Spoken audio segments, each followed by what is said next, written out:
श्री स्वामी समर्थ. श्री स्वामी समर्थ. श्री स्वामी समर्थ. श्री स्वामी चरित्र सारामृत या पोथीच्या पारायणासंबंधित काही सूचना.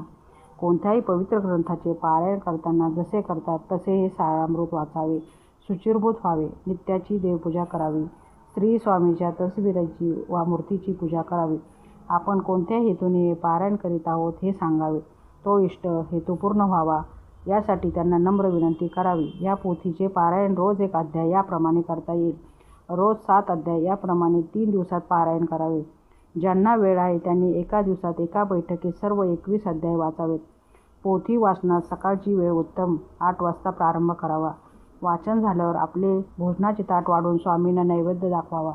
मग सर्वांनी जेवावे. पारायण करताना घरात शांतता राखावी. वाचन घाई गडबडीत करू नये. आशय लक्षात घेऊन शांत चित्ताने वाचावे. श्री स्वामी महाराज आपल्या सन्मुख साक्षात बसले आहेत असा सद्भाव असावा. पारायण काळात ब्रह्मचर्य पालन करावे. सदाचरणी असावे. परनिंदा, भांडण, वादविवाद व जेणेकरून चित्त उद्विग्न होईल असे काहीही करू नये. आजारी माणसाला बरे वाटावे म्हणून या पोथीचा पाठ एका दिवसात या 3 दिवसात करावा.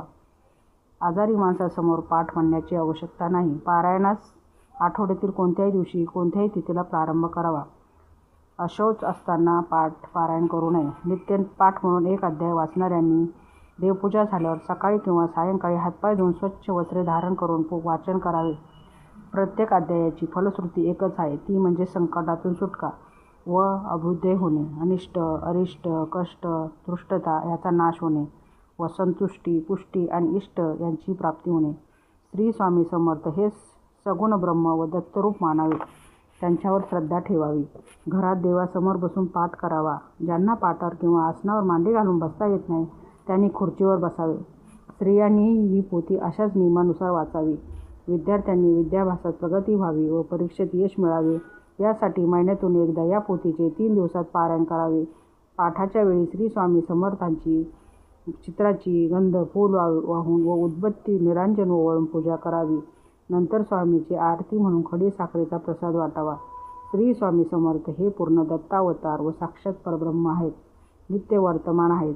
त्यांच्या पावन लीला चरित्राचे वर्णन असलेल्या या सारामृताच्या पारायणामुळे सर्व शुभ संकल्प पूर्ण होतील. ती फलप्राप्ती 12 पारायणांनी शक्य होईल. 12 पारायणानंतर जवळच्या स्वामी समर्थच्या मठात जाऊन या पोथीच्या 5 प्रती मठाधीशाजवळ भक्तांना वाटण्याकरता द्याव्या. पारायण झाल्यावर श्री स्वामी समर्थ या नामाचा 108 वेळा जप करावा. ब्राह्मणाला द्रव्य दक्षिणा द्यावी. गरिबाला अन्नवस्त्र दान द्यावे. रोग बरा होऊन आयुर्रोग प्राप्त व्हावे.